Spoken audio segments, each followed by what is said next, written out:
podcast. Welcome back to another episode. Some people chase success, others define it by how they carry themselves through storms. Today's guest story is about quiet strength, from Kerala's classrooms to global boardrooms, about integrity that costs something, discipline that saves everything, and a philosophy that turns failure into fuel. Welcome to the podcast. My pleasure. Pleasure to have you. There's so many things I want to discuss with you, mashallah. Immense experience, your beginnings, the drive to reach where you are today. A little bit of fitness, a little bit of philosophy. You're a very philosophical man. You have a very interesting approach to life. We've had great discussions. Coincidentally, we were colleagues for, I think, 2 years, a year and a half, yeah. And very impressive personality when I met him for the first time. So let's dive into it. I would love to understand the story from the roots. Let's go back to Kerala. What do they say? They call it God's own country. Yes. I've seen pictures. I've seen my cousin himself. He did a road trip down to Kerala from UP. We're from UP. And Wow. he said that, brother, the words are not enough to describe the experience. You have to be there yourself to see it. If I would ask you, describe Kerala in one word, what are those feelings which come back? I think for me, obviously I was born in Kerala, and then the culture is, I think, a little bit different as compared to other states which I've traveled. Very diverse. India is very diverse. Very different. Yes. In terms of the food, the different religion, different sects, Yes, right? absolutely. And the love for football, soccer. That's It's, down. It's in the yeah. south there is, Yeah, right? it's too much, yeah. Interesting. And a lot of cultural integration, especially with the people. There is a good harmony, I would say, as compared to other states in India. Very much. Whether regardless of the religion where you come from, there is a connection. And even the relationship that you carry all these years, you can easily go back to the roots, which is your connection. And then you will still speak the same language, same discussion, same topics. Because it's relatable. It's relatable. Fair. Absolutely, yeah. Whilst growing up, something very interesting you said, in the household, two opposites, Yeah. faith and logic. Correct. How did that duality, those two different perspectives, I'm sure strong opinions, Mhm. how did that blend into you and shape you whilst growing up? Yeah, because for me, my mother was very much into faith and persistence, and dad was very much a hardworking and a man of integrity, I would say. So obviously the values, right? For us as a family, the priority was education. It was everything that shaped us as a family. And then when you look back, you see the values still stick with you, some of them very much, right? And also the interesting part was that my father, even at my younger age, I remember some of the things he told me was with a global outlook, diverse, integrating into the diversity of the people, the culture, the language. So it was very much, as you rightly said, it was integrating many things. And then at younger age, you don't remember, you don't realize. Back then you don't. Back then you don't realize. But now when you reflect back. When you reflect, these are the core values they were trying to instill in us. Instill on us, and then trying, because my father worked of course in Qatar. Nice. Yeah, so I remember my second language was Hindi. I was asked to choose that, but then I skipped to Malayalam because Hindi was too much to study, and so. And I remember he didn't speak to me for some months because why did you select Malayalam? Because I asked you to select Hindi, right? But then, over a period of time, things went better. But I'm saying is certain things were very important Mhm. as a family, right? The way the upbringing or Something very interesting you said about education as being the only true wealth. Yes. This is something it was instilled at a young age. You Yes. picked up slightly later on, Yes. or these are the values around you that there's focus or emphasis on that education is the true wealth in its essence. Absolutely, because because obviously we as a Muslim family, right? And those days, women going, obviously the girls' education were not that much as it is now. As it is now, yes. So my mother was educated. She went to English medium school, and she was the one, teaching us upbringing in terms even pronunciation. If you see a lot of stuff during this, she was she emphasized those things at very young age, and because of that, and even my grandfather, great grandfather, all were education was base. Education was very, very Yeah. important. You were based in Kerala, Yes, and then you moved to Karnataka. Karnataka. How far are these two? I'm very bad with the geography of the south. But I'm sure that they're It's somewhere nearby. Neighboring state, yeah. Neighboring so state. names, Okay, yeah. fair enough, fair enough. But then wait, even though neighboring states, different language? Different language. Different language. Yes. Culture is more or less slightly similar? different. Yeah, slightly. But the food is different. Yeah, food is different. There A we go. lot of factors, a Fair, lot of fair. factors, yeah. Because you see things only as a Keralite, Mhm. and then you move to another state. So you and get then like that tiny culture shock. Yes. Fair enough. Mini culture shock. Yes, not many. entirely. Yeah, not but entirely, yeah. So, did that ever make you feel that, oh, at what age did you move, may I ask? It was 18. 18, okay, fair enough. So that's a good age to move. And then you moved, and was it that little mini culture shock? What did you find it little hard to blend in, or it was more a smooth transition? Or did you feel because this happened? Okay, this is very interesting. So I experienced this when I went to England for the first time. So there were moments where you felt like an outcast because True. I look a certain way, I speak a certain way, I come from a certain background, and none of it adds up. And then when somebody sees me, and then because they're expecting something else and I'm totally different. So you sort of stand out a little bit, especially because it's diversity.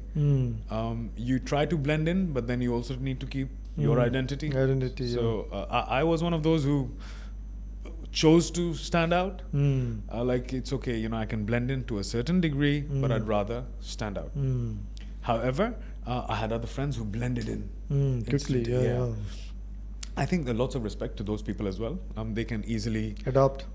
yes. Not that I didn't adopt, but you have your boundaries. You have your boundaries. Boundaries, yeah. So how was it for you? Because I think I went away around 17, 18. You moved states 17, 18. Yeah. And we have like, I think couple, 5, 6 years difference? Maybe, yeah. Somewhere there. How were things back then? So which year did you move? That would be very interesting. Yeah, so it was, it was in 97. I moved for studies, right? Wait, in 97 you were 18. Yeah. So we have a bigger gap. Not 5 years, because I don't want to assume your age anyway. So, yeah, I mean, see, look at it, right? I mean, if you see the current age and the students who move different places, they get to experience in a way all the things that is happening around the world. But for that, during those days, it's just somebody tells, okay, this is good, that college is good. Everything is new. We know nothing. Fair. Right? So everything is a journey, which is all unknowns. So that kind of dealing with those ambiguities every day, actually, when you look back again, you feel those were the learnings that you really, you know what I'm saying? So when you shifted, so you moved for university, obviously. When you moved for university, so you lived in a hostel. Yes. A hostel has its own experience. It's a totally different life, Yeah. especially Indian hostels. There are lots of stories about them. Very lovely stories. One of my favorite stand-up comedians, Anubhav Basi. He did a great tiny episode about hostels. That where he says Indian hostels are where, in a way, it's like a zoo where people speak. The animals living over there, they can speak. That's the only difference. It's like a zoo. I think for me it was even worse because, it was different. It was much different. I think that time was different because many things that we joke about back then are considered borderline offensive now. Due to always trying to be politically right and all of those things. In general, I think society has become a bit softer. However, those values still stick in the army and such regiments. It's still there. You need to be a certain character, and you need to be tough that way. But yes, back then I'm sure things were wild. Technology wasn't there. Awareness of various things wasn't there. True. So it was more word of mouth, and I think I wouldn't say that these times are nicer and those times were not, or those times were nicer, these are not. They both have their great True. It is experiences. Plus and minus is there. Plus and minus will always be there, I think. So how was that experience? For me, the first time I went, I remember, or initial months, I was like, it was 7 hours journey from my home to the college. All right. And then I just keep my bag and come back to my home again. And then travel the next day. Wow. And then I stayed. So some guys, my friends used to make fun that you are actually living there and you're coming here.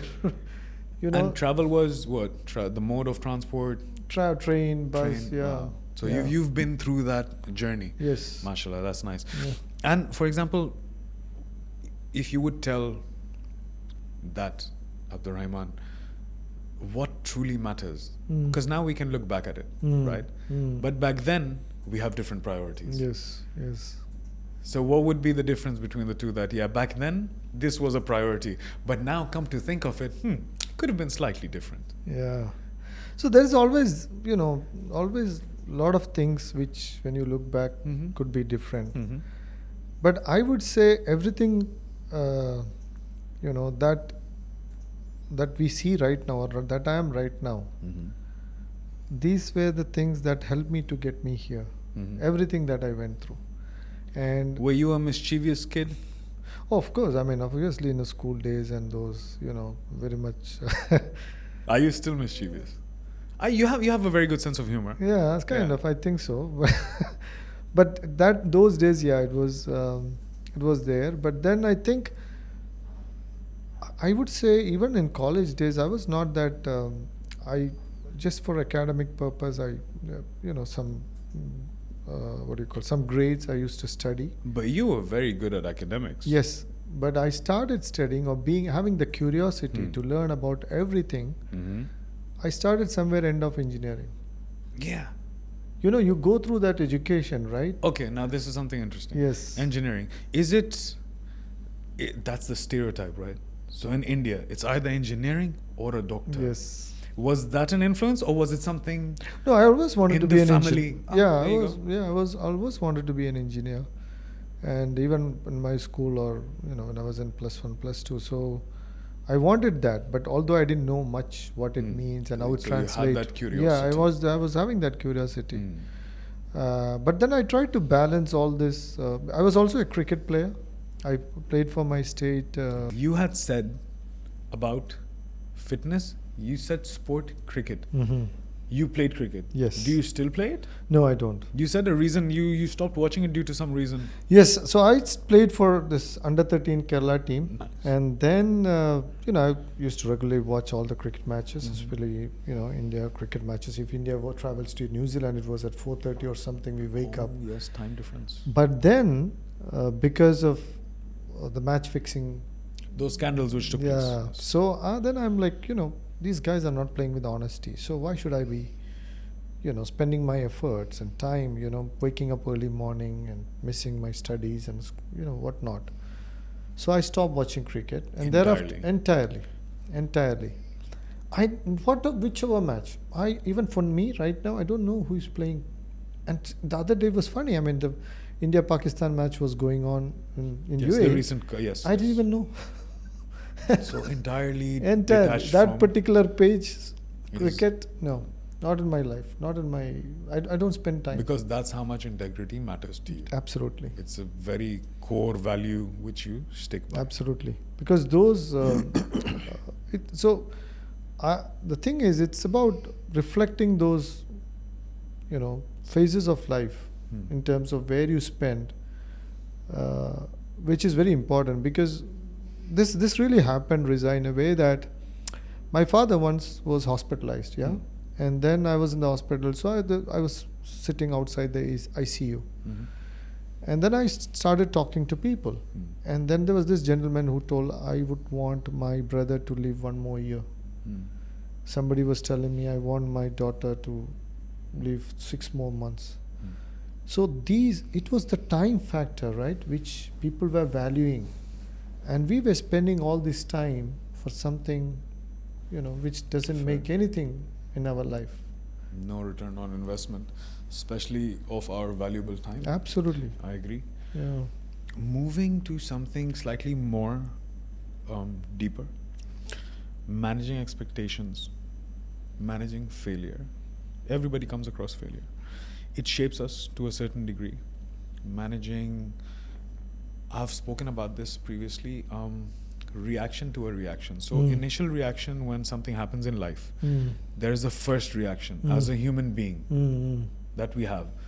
The second is how we manage that reaction. We don't spill it over. Like I always say that, never bleed on people who didn't cut you. Manage yourself. Any failure you went through which shaped you perspective wise, and then you go onto on a road of self-discovery. And you go like, oh, I myself didn't know that either I would handle it so well, or it's sort of, there's a chink in the armor. Has a situation like that come across where you discovered yourself in a different manner? Absolutely. I mean, I truly valued relationships in a different angle altogether. But, during your life, you lose some quality relationship, and that actually impacted me because something I valued so much. And then this helped me to navigate through all the challenges in life because it's a change for you, right? How do you navigate this? Absolutely. And the two phases I would say is to analyze it, right? When you analyze a failure or a challenge, is you look at what is the impact currently and what is the impact for the future. There you go. Interesting. Right? So you look at the long term. Long term. Very nice. And then everything that happens deep down, if you assess it, put logical, of course there are a lot of other aspects in emotional and other angles which comes to place, but when you look deep down, it is about the future, which you have to look at it positively, right? So one interesting quote or one interesting aspect which I try to live my life even now really, Reza, is about there are hundreds and thousands of reasons naturally, or nature will push you to think negatively regardless. It could be X or Y situation. And I certainly believe we have to make genuine efforts each and every minute to think positively, and act positively. And because that drives the habits and all these things which you're talking about, right? That is also discipline and a state of mind. Absolutely, yeah. Like many people say, happiness is a state of mind. Many people are not happy with everything. Yeah. Many people are very happy with bare minimum. So happiness is being content. Yeah, content. So it's subjective. Absolutely. And to a certain degree, I agree that it's very good. But I also think that there should be a drive factor. That, you should never be content enough that it makes you stale as a person. True. It should not make you stale as a person. Yes, yes. So you should have that drive to, for example, look at yourself. Prime example, sitting next to me. Studied engineering. Went into fitness at a late age. You could have been content, you had a great life. Yes, you had some health issues, And you spoke about that. However, at the same time, you're earning well. If you went into that state of mind that, yes, let me earn right now and I'm content with, and it happens, we see it around us. And with all due respect, the people who do it, I have a lot of respect for them because that's their priority at that moment. And like I like to say, they are part of the ecosystem. Because if everybody is like you, that's also a problem. You get it? So that is how we sort of maintain the balance. So when it was a drive that, that you need to do something, not just rot and be there, be content. Yes, it's okay to be content, but you should always, like they say, when we were young, I think all our teachers said that, there's always room for improvement. What happened to Nokia? It's a very bad example, unfortunately, but they were market leaders at a point of time in life. They made a comeback, or rather they tried to, but that ship sailed already. It was too late by the time they realized. True. Yeah, absolutely. I mean, this is about the way you look at, everything that we do, right? Comes at a cost. Cost, as well as it is the meaning that you give to the thing that you're doing. Even sitting idle. Define it. What is the meaning? What does it mean? For some people, it's meditation. For some people, it's wasting time. Yes. So when you try to give meaning, obviously, you need to act on it. And it's a journey. Absolutely. Right? For me, it was about that particular moment which triggered, as I said, I had diabetes. Right. And then I tried to move on. I tried going to gym and doing some workout. But then I realized when you stress your body, right, as such, because you did a lot of work, career and other personal priorities, families, expectations. So you go through a certain mindset, which is about dealing with it as it comes. And sometimes you're not in control, which is also fine because let the chaos happen and then you figure it out, right? This thing we will definitely talk about, that you need to be fine when you are not in control. Yes. Very interesting point. We'll come back to this. Yes. So what I realized is when I started working on my fitness journey, which is Calisthenics now. Yes. It gave me a good control over my mind rather than the body. Because I can think of a movie or song and then do some weights, but if I want to do a handstand or a handstand push-up or a back lever, you need focus. My mind should be there. I need to imagine. And interestingly, there was this one I read somewhere that the brain cannot differentiate much about what really happened to you versus what you imagine in a deeper way. So this exercise is something which you have to imagine how you're going to do it before you do the position. You need to visualize. Visualize, right? Absolutely. So that requires mind connection, which means for me, I'm now in a position even, a wave comes and hit me, I can still surf or stay float on the water, right? So that kind of control comes with this particular journey. Mindset. Absolutely. Was there ever a time, obviously as humans, we can be very emotionally driven. Was there ever a time when you was angry? What did you learn from that anger? I always think that anger is a poison that we drink, thinking the other person is going to die, right? And then I went through this anger phase also. Of course, it was very young. But then I faced a lot of different scenarios in my life, personal, work-wise. Where you had to control that anger. You go through and you figure out, man, there's nothing you can do about it. And that repeated failures. Okay, I've seen this. I've gone through this. Now what? So these are the 3 or 4 scenarios that will happen. Now you think through that, right? And I'm also a risk management professional, so which means that it is about what is risk. I mean, simply put, ambiguity that matters the objective. So I always look at risk. So you tell people to be ready for a loss. Absolutely. Always. How is their reaction? I mean, it's not about loss. It is about thinking about those scenarios. And I will tell you, most of us, they don't think. They don't think. It's about, okay, I come, it happens, I'll deal with it. Because they don't expect something like that to happen. Absolutely. Fair enough. So even because I'm by profession, I'm a project management. I have project management background. Mm-hmm. So obviously, I think always about all the ambiguities, right? So it is in me as an individual, and this profession also helped me to look at things from this perspective always. You speak about perspective. Let's talk about fitness. So, when you initially started training, what was the perspective? It was about looks, or was it about image, or was it about control? See, control possibly came later on. True. What was the initial driver? For Or that fitness? trigger? Wow, Yes, interesting. understood. Yeah. So initially it was, let's say, health, because you said you were diabetic. So that was the initial trigger that made the mind shift that, okay, I need to do some form of fitness. Absolutely. Yes. How does calisthenics? Calisthenics? Yeah. Yes, I can't even pronounce it. That's how complicated it is to me.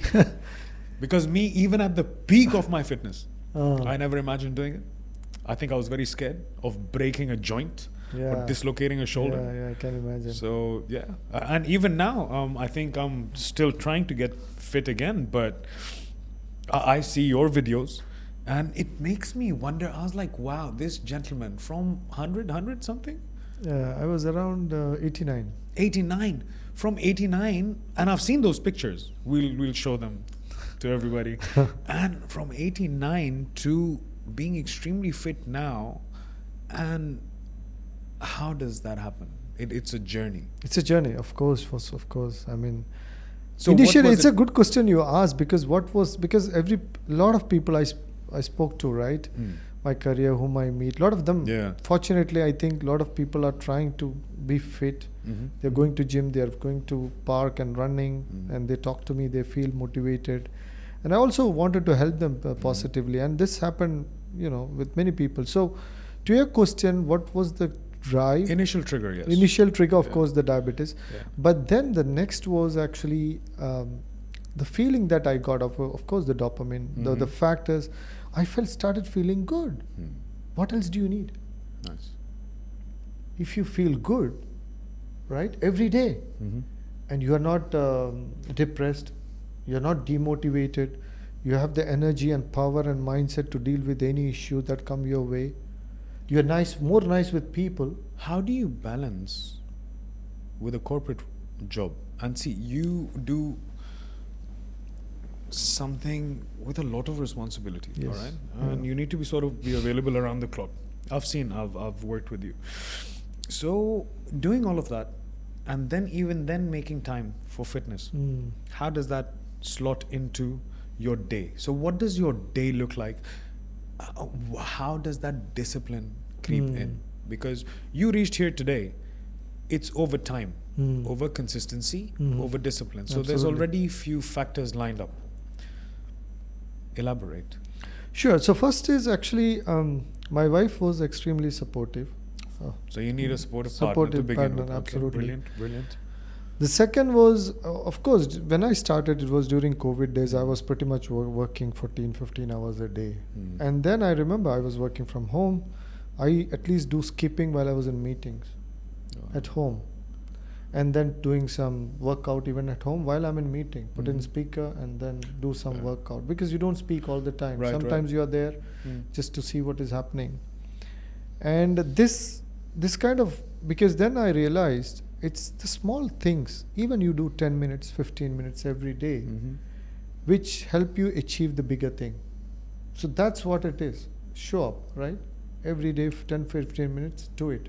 If that's the time available. This is so important, showing up day in, day out. Day in, day out. So I read it somewhere recently, and it said that progress and growth does not rely on your mood. Absolutely. Your progress and growth relies on consistency. Many people don't understand that. It's quite sad. You said integrity aligns with you. What happens when you come across a situation where you need to realign yourself? What is that? Do you do meditation? Are you a religious person? Are you a spiritual person? I do pray, not that extremely. That's meditation, I do, I think, in a way. Yeah. That's heavy meditation in a way. So I take those I consider those as to reflect upon, right? Everything that we do, and then realign to the values that you believe in. Yeah. You sort of reflect. Yeah. How do you manage when, obviously, in the corporate world we come across what is right is what is right, what is wrong. Like I said earlier, it's a perspective. It's the way you're looking at it. What might be right for you might not be right for me. How do you overcome those situations, especially when leading a team? Not everybody is aligned with your value. How do you manage to sort of bring that together? So it's about, I always believe maturity is nothing but the ability to understand others' perspective, right? So when you think through the perspective of different people and come to a common ground, right, which people can align. So that's why whether you work in corporate, in aviation, in IT, there's a set of common principles, scope, objectives that you are targeting towards. So you align those and then empower the team to contribute with ideas. It is, I feel, because I've been managing people for the last 15 years. And for me, it is about keeping that, reference point intact. When you're mentoring somebody from the team, there are some characters who feel that they know everything. Brilliant. It works for them. There are some characters who have that drive. You can spot that, okay. They want to be mentored or be guided in the, not necessarily guided, rather nudged in the right direction. What is your emphasis on what points should they focus on in order to succeed in not just the current job, but succeed overall, across the board? True. No, I always feel the way I speak to, or when I speak to youngsters or the people whom I work with. One thing I would like to add, obviously, because you were the head of a department while we were working together for the lovely company we did, and I was just business development. However, you being so much more senior, you didn't mind sitting down having lunch with me. We had great conversations about fitness, about how you started, how I started, and so many things overall. So you're always very approachable. I think that's very, very important when you're, especially when you're in a leadership role. True. If you're not approachable, then people are a bit fearful, and I think that's not real respect. I would come up to you and talk about almost everything. So, because we had that comfort level. Yes. And you never made it feel like, there's a hierarchy that needs to be followed here, that just because I'm way down that hierarchy, I'm just business development, you can't sort of come and approach me because we don't have something common to talk about. Well, I see it differently, Reza, because the thing is, I worked in HP, Microsoft, IBM, and all these multinational companies, right? Back in India. And I realized that leadership is nothing but service. For me, at least, that's how I look at it. How you can serve others and, bring them up the ladder, motivate them. Because one of the things which I have seen in my career over the years is that when you come to office, you're worried about how your manager reacts to anything, an idea perhaps, or an issue, or a mistake.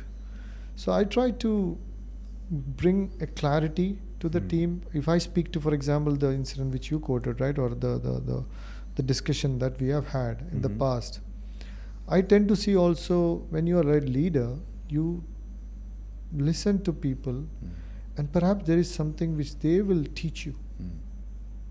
Very interesting. They will teach you for sure. Because it's one brain. You talk to 10 people. Like Jordan Peterson said, that when you sit down with anybody, always remember they might know something. Absolutely. That you don't. Absolutely. So be open to learning that. Learning them. And I've learned this. I mean, when I speak to very junior guys, and I ask them, hey, what do you think about this?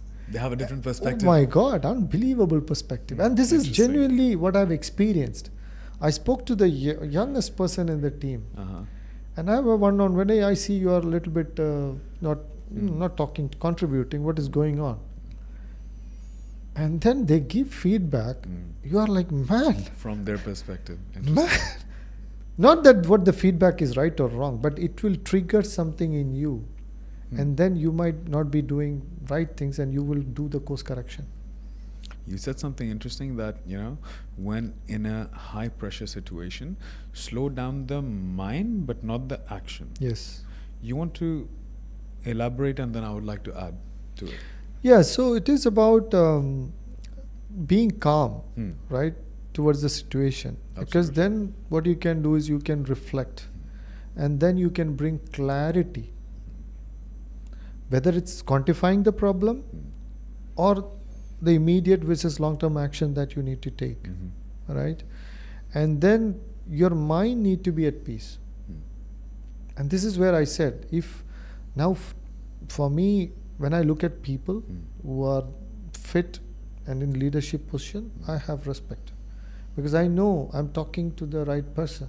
Because in a state, because as leaders what we do is, and this is very important for me, as leaders what we do is we make sure the team is in right frame of mind. Interesting. And when you are not fit and your mind is screwed, your entire department is screwed. It affects everything. Absolutely. Absolutely. Coming back to the clarity bit, like I think again it was written somewhere that you can't see a reflection when the water is boiling. Yes, and unless it's So you have to wait for it to become calm. Yes. And only then you can actually see what's going on. What is that one Indian value that has stuck with you throughout? Being exposed to multiple cultures and diversity, just within India, there's so much diversity. Yeah. And then you travel out, and then you go to a hostel, and you grow up over there, and then you meet different personalities. I think the Indian value is more of a humility or being loyal also. Which is whatever we do with utmost loyalty. That's what I've seen. Mostly Indians are known for as well. Interesting. Yeah. What has Dubai? Every place, you would agree that every place has something to teach us. Mm-hmm. Everything has something to teach us. There's always a lesson hidden somewhere. If we are smart enough to see, we find it. What would you say that Dubai taught you that India didn't? Speed. Speed. Interesting. Speed. Everything is fast. The work-wise, Wow. I was telling to somebody that the amount of work that you do in an year, right? How fast and how the expectations. Yeah. Back in India, the companies I worked, it's not that fast. But of course, there is quality and Of course. a lot of other trade-offs are there. But here it's fast. You fail fast. It is indeed. There is a certain pace Yes. which you need to keep up Yes. over here. Very interesting. Living abroad has changed your perception or definition about home. Now, Yeah. see, there's many things that can be spoken over here. Yeah. Me being born and raised here, for me, this is home. It can also be defined as home away from home due to various reasons. That over here that we are on residency, so it's a lovely place to be. Now the government has changed so many things around. There's much more opportunity to prolong this stay. Hopefully, maybe, I don't know, 20, 30 years down the line, things might change even further.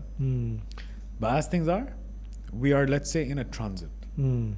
However, I proudly say that wherever I have today is because of this lovely land. True. Because all these opportunities, everything is because we turned it into a home. My parents came here long ago. They've been here since then. They were, what are those called in technology? The first movers? First movers, right? They're the first ones who take the step. And they came here, they grew with the country. However, many people have that Still mindset. buying, yeah. Yeah, they have that mindset that Dubai is all temporary and everything. Well, if you don't like it, don't stay here. Like, it's that simple, right? However, just recently, my very close friend, he completed 10 years in Dubai, and if you ask him, he has nothing.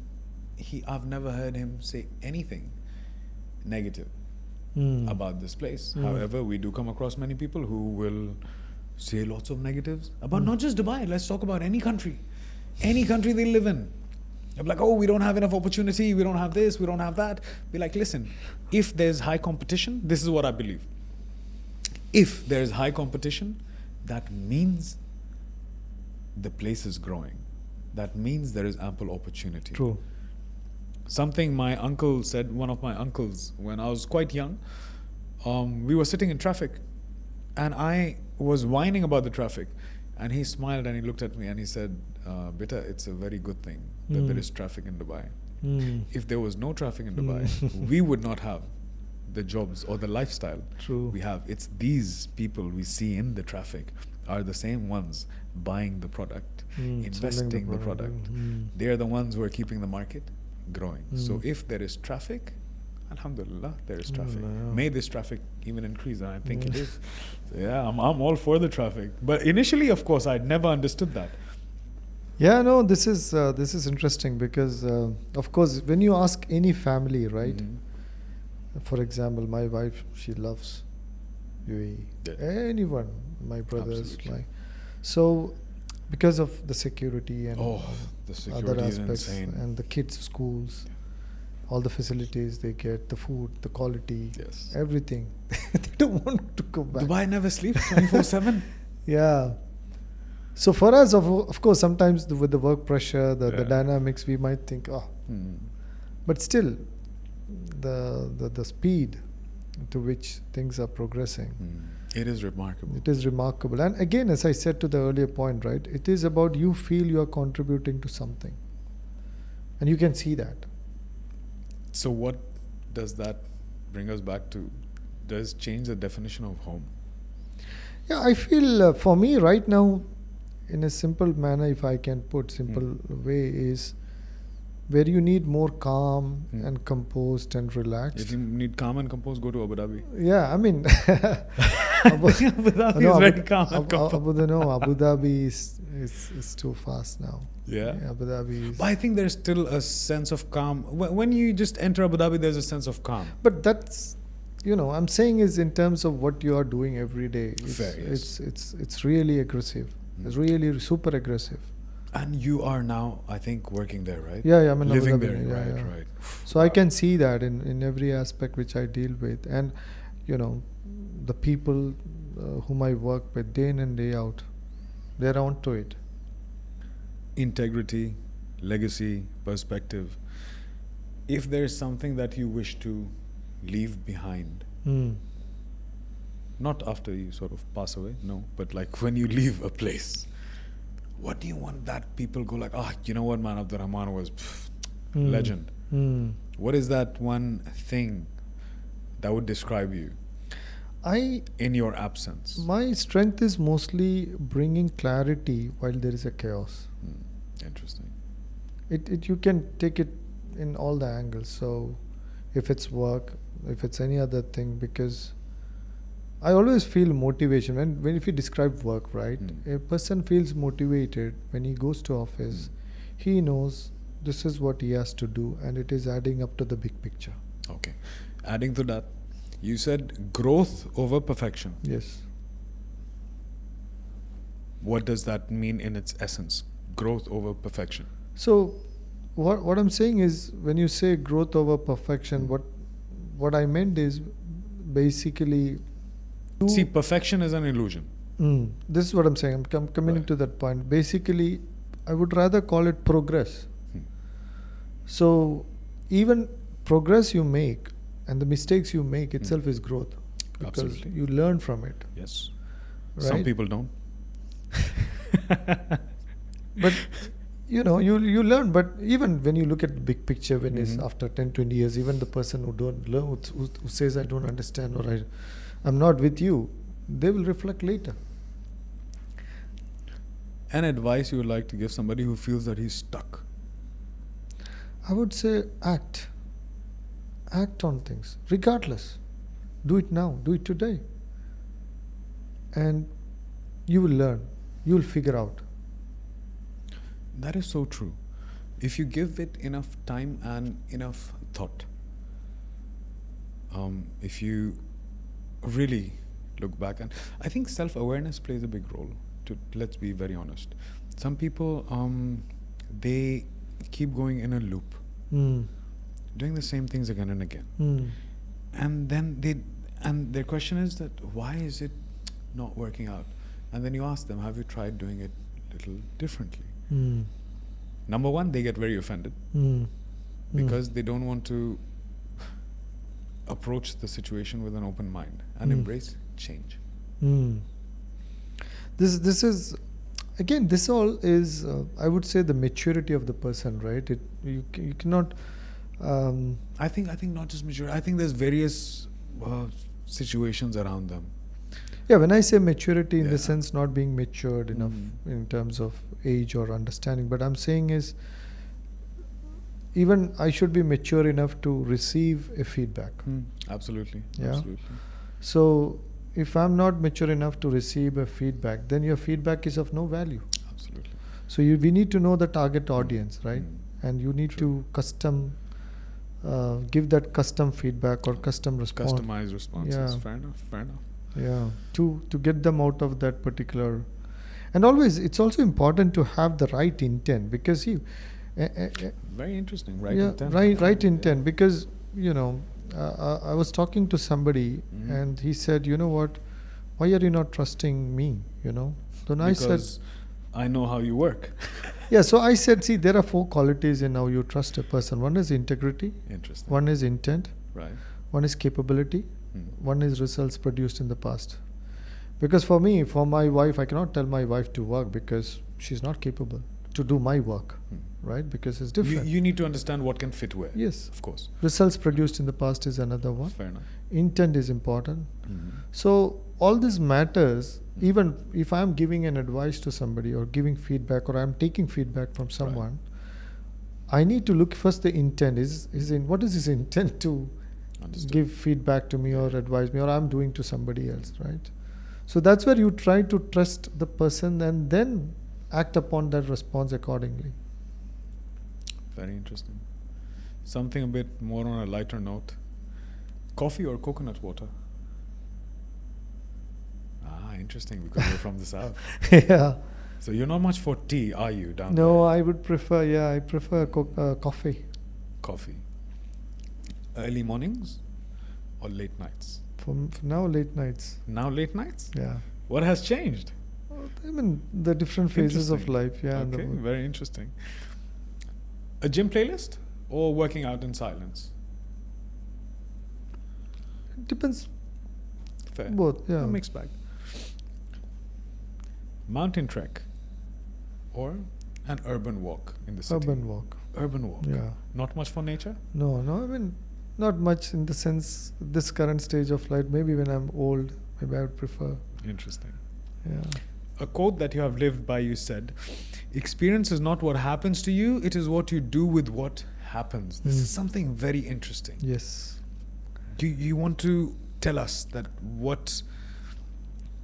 did this such a deep quote come from? What was that drive or trigger, or did you read it somewhere? No, this happened actually. We had a project. I became, I think, project program manager sometime in 2009-10. So I had a big project, and then we were supposed to go live, and it didn't happen for whatever reason, and we postponed it. And it was the right decision to postpone it.